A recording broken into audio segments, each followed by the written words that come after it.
የኢትዮጵያ የጤና መድን አገልግሎት በጤናው ዘርፍ ለሚሰሩ የመንግስት ሰራተኞችና ቤተሰቦቻቸው የማህበራዊ የጤና መድን አገልግሎት መስጠት መጀመሩን ያሳወቀው በዚሁ በተያዘው ሳምንት ነበር።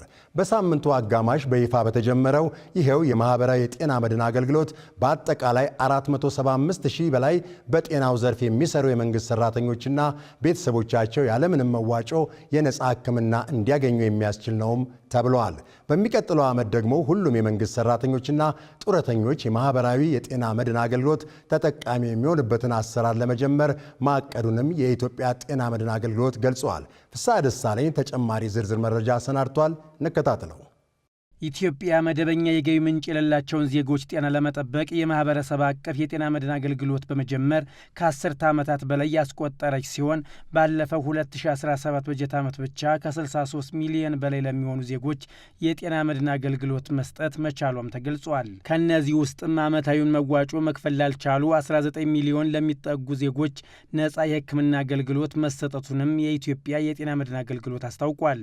ሁላችሁም እንደምታውቁት በ2004 ዓ.ም በጥቂት ወረዳዎች በሙከራ ደረጃ መተግበር የጀመረው የማህበረሰብ አቀፍ ጤና መድን ስርዓት ወደ ሁሉም ክልሎችና ከተማ አስተዳደሮች በማስፋፋት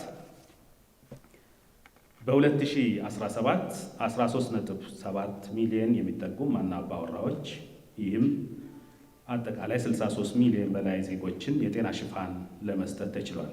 በ2017 በጀት ዓመት 19 ቢሊዮን ብር ተሰብስቦ እንደነበር የገለጹት ምክትል ዳይሬክተሯ የአምሮት አንዱዓለም በበኩላቸው የፌዴራልና የክልል መንግስታት ለዓመታዊ የጤና መድን ሽፋን 7 ቢሊዮን ብር ድጎማ ማድረጋቸውን ተናግረዋል።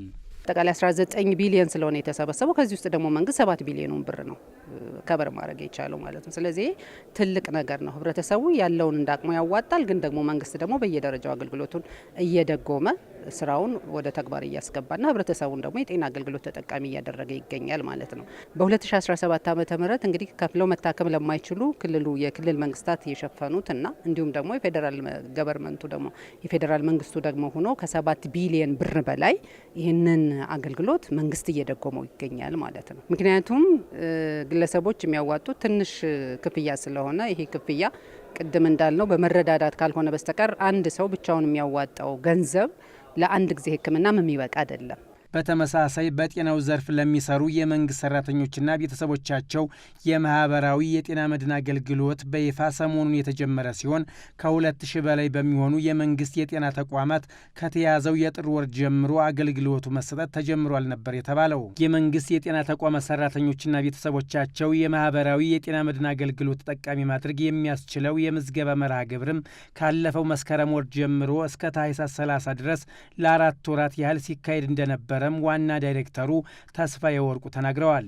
እንደ አጠቃላይ የሚገመተው ከ492,000 በላይ ሰራተኛ ነው ያለው በጤና ዘርፉ። ከዛ ውስጥ አሁን ያያችሁት ነው 181,000 ዛሬ ደርሰናል። ነገ ምዝገባ ሊኖር ይችላል። ነገር ግን አገልግሎት መጀመር ስላለብን ከላይኛው ከፌዴራል መስሪያ ቤቶች እስከ ክልል እስከ ታችኛው ቀበሌ ድረስ ያሉ ኤክስቴንሽኖችን ሁሉ በማጠቃለል እንግዲህ አገልግሎት እንዲያገኙ የተጀመረበት ነው ማለት ነው። የማህበራዊ የጤና መድን አገልግሎት ተጠቃሚ ለሚሆኑ የተመዘገቡ የጤና ባለሙያዎችና ቤተሰቦቻቸው የሕክምና ወጪ መንግስት እንደሚሸፍን ያስረዱት ዋና ዳይሬክተሩ በመላው ሀገሪቱ ከሚገኙ 2,000 በላይ የጤና ተቋማት ጋር የውል ስምምነት መደረጉንም ነበር የተናገሩት።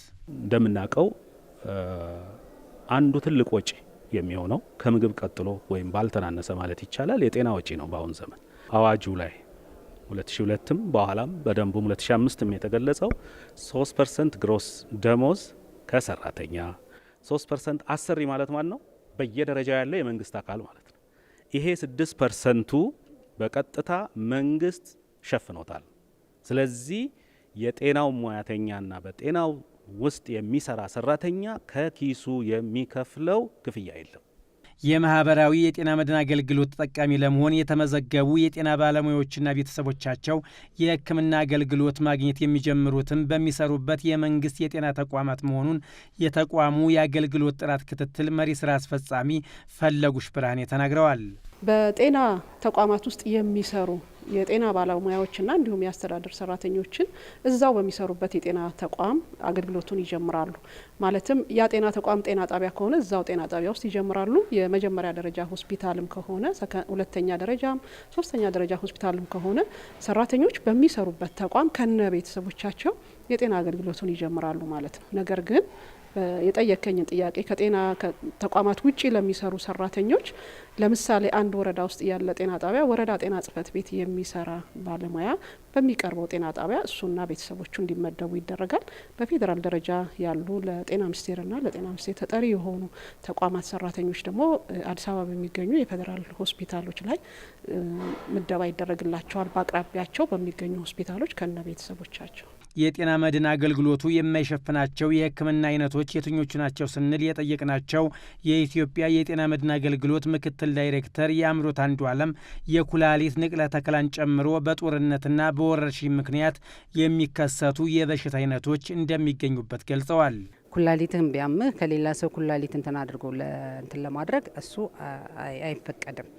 ከዛ ባሻገር የውበት መጠበቂያ ለምሳሌ ጥርስ መቀየር ብትፈልግ እሱን አንተን አናደርግም። እንደነዚህ አይነት ለጌጣውን የአይን መነጽር ብትፈልግ እሱን ከበር አናደርግም። እንደነዚህ የመሳሰሉ እና የውጫውን ውጭ ሀገር ከዚህ አገልግሎት ማለት እዚህ እስከ ተርሸሪ ሌብል እስከ ጥቁር አንበሳ እዚህ ፌዴራል እስካሉት ድረስ በሪፈራል መሰረት ከታች ጀምሮ ሪፈር በሚባለው መሰረት አገልግሎቱን እንሰጣለን።